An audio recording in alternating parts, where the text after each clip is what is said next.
Good morning friends. आज का जो हमारा टॉपिक है वो इलेक्ट्रोमैग्नेटिक वेव पे डिपेंडेंट है। हमने इलेक्ट्रोमैग्नेटिक वेव का पहले एक पोर्शन पढ़ा हुआ है जिसको बोलते हैं रे ऑप्टिक्स, लेकिन इलेक्ट्रोमैग्नेटिक वेव का दूसरा पोर्शन है जिसे हम नाम देते हैं wave optics. Normally ray optics में हमने जो फिनोमिनन पढ़े हैं उसमें आता है कि reflection, refraction, scattering of light, लेकिन कुछ और फिनोमिनन है जिसको हम रे ऑप्टिक्स के एक्सप्लेन नहीं कर सकते। उसके लिए हमें रे का वेव होना बहुत ज़रूरी है। उसमें जो एक इम्पॉर्टेंट टॉपिक है वो है डिफ्रैक्शन। अब डिफ्रैक्शन समझने के लिए पहले तो मैं थोड़ा एक एग्जांपल देता हूँ। अपने आसपास दो वेव्स होती हैं, एक होती है साउंड वेव्स, दूसरी होती है लाइट वेव्स।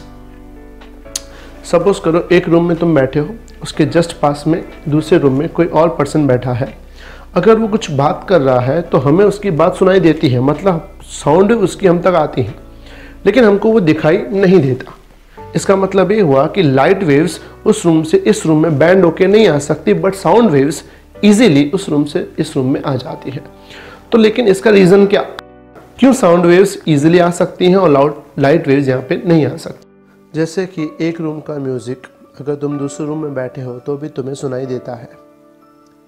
इसका सिंपल मीनिंग ये हुआ कि एक रूम का जब म्यूज़िक एक डोर से तो दूसरे रूम में आता है तो वो थोड़ा बैंड हो जाता है, और बैंड होने की वजह से तुम्हें सुनाई देता है। तो ये जो वेव का बैंड होते हैं, इस बैंडिंग को हम लोग नाम देते हैं डिफ्रैक्शन। अब इस डिफ्रैक्शन में अगर हम दूसरी सिचुएशन लें जिसमें साउंड वेव्स की जगह अगर अपने पास एक लाइट सोर्स है। अब लाइट सोर्स की वेव जब उस डोर से पास होगी तो उसका फोकस सिर्फ और सिर्फ एक ही जगह पे आएगा, वो एकदम लाइट के सामने। इसका मतलब ये हुआ कि लाइट जो है वो साउंड वेव्स की तरह बैंड नहीं हो रही। लाइट वेव्स के जो आसपास के रीजन है जहाँ पे लाइट नहीं पहुँचती, ऐसे रीजन को हम लोग शैडो रीजन बोलते हैं। तो इसका मतलब ये हुआ कि साउंड वेव्स में बेंडिंग बहुत ज़्यादा होती है, लेकिन लाइट वेव्स में बेंडिंग इतनी ज़्यादा होती नहीं है। तो जो साउंड वेव्स में ज़्यादा बेंडिंग है, लाइट वेव्स में बेंडिंग कम है, इसका जो बेसिक रीज़न है वो दो चीज़ों पर डिपेंड करता है, एक वेवलेंथ और एक डोर की ओपनिंग। अब उसके लिए हम एक एग्जांपल लेते हैं। सपोज करो अपने पास कुछ वेव्स है जिनकी वेवलेंथ है लैम्बडा। हम उन वेव्स को एक पर्टिकुलर ओपनिंग से पास आउट करते हैं। अब जैसे ही वेव पास आउट होती हैं तो इस ओपनिंग के पास होने के बाद वो थोड़ी बैंड हो जाती है। अब ये जो बेंडिंग है, इस बेंडिंग को हम लोग नाम देते हैं डिफ्रैक्शन। लेकिन क्वेश्चन ये है कि ये जो बेंडिंग है ये डिपेंड किस पे करती है। तो हमने उसके लिए दो टाइप के सिस्टम लिए हुए हैं। समझो एक टाइप के सिस्टम में हमने इसका जो डिस्टेंस है d, वो हमने रखा हुआ है 5 लैम्बडा। मतलब इसकी वेवलेंथ है लैम्बडा, हमने डिस्टेंस कितना रखा है इस लैम्बडा का 5 टाइम्स, यानी कितना रखा है 5 लैम्बडा। तो अगर डिस्टेंस 5 लैम्बडा ये बैंड हो गया। अगर मैं इसमें लैम्बडा और डी का रेशियो लूँ तो वो लैम्बडा डी का रेशियो मिलेगा तुम्हें 1/5। अब सपोज करो हमने इस ओपनिंग को थोड़ा सा कम कर दिया और हमने ओपनिंग की वैल्यू क्या कर दी, थोड़ी सी डाउन कर दी। इस ओपनिंग की वैल्यू हमने कितनी रखी है, d = 2 लैम्बडा।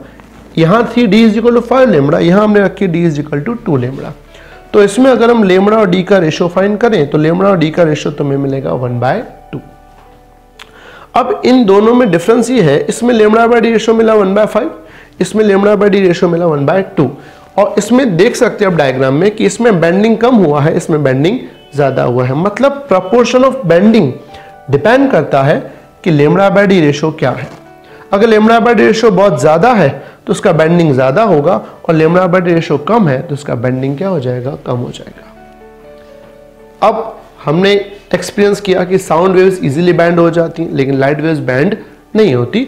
तो उसके लिए हम कंसिडर करते हैं, कंसिडर करो एक डोर है जिसकी जो विड्थ है वो 1 मीटर के अप्रॉक्स है। अब 1 मीटर की मतलब डोर की उस साइड जो पर्सन वो बात कर रहा है, तो जो बात करता है जो साउंड वेव्स निकलती है, नॉर्मली साउंड वेव्स की वेवलेंथ 1 मीटर के अप्रॉक्स होती है। भी समझो अपने पास साउंड वेव्स है, the wavelength of sound waves is nearly 1 metre. समझो वेवलेंथ जो साउंड वेव्स की 1 मीटर है, तो साउंड वेव्स के लिए जो रेशियो है λ/d का, तो लैम्बडा उसकी 1 मीटर है, हमने जो डोर है उसकी ओपनिंग रखी हुई है 1 मीटर, तो 1/1 आएगा 1 मीटर। इसका मतलब कि साउंड वेव्स के लिए λ/d रेशियो है वो 1 मीटर है। अब वही चीज अगर हम देखते हैं light waves is electromagnetic waves. Normally light wave की जो वेवलेंथ है वो रेंज होती है 4000 एंगस्ट्रॉन से 7000 एंगस्ट्रॉन के बीच में। हम समझो उसका एक पर्टिकुलर वैल्यू लेते हैं 6000 एंगस्ट्रॉन। अब उसमें लेमड़ा बाय डी रेशो, तो लेमड़ा बाय डी रेशो कितना आएगा, तो लेमड़ा की वैल्यू 6000 × 10⁻10 और डी है कितना है 1 मीटर, तो 6 × आएगा 10⁻7। अगर इन दोनों वैल्यूज को कंपेयर करो तो साउंड वैल्यू की 1 है और लाइट वेव्स के लिए है 6 × 10⁻7 जो कि बहुत ही छोटी है। तो इस रिजल्ट से पता चलता है कि साउंड वेव में डिफ्रैक्शन का जो पोर्शन है वो लाइट वेव्स के कंपेयर में काफी ज्यादा है। इसलिए रूम के एक साइड कोई पर्सन है वो हमको दिखता नहीं है, लेकिन उसकी साउंड हमको सुनाई देती है, क्योंकि साउंड का डिफ्रैक्शन लाइट वेव्स के कंपेयर में क्या आता है, काफी ज्यादा। तो from above calculation it is clear that diffraction of sound waves is very much larger than light waves. तो इससे क्लियर होता है कि अगर कोई पर्सन एक रूम से दूसरी रूम में बैठा है तो उसका आवाज हमको इजीली सुनाई देता है, लेकिन वो हमको दिखाई नहीं देता।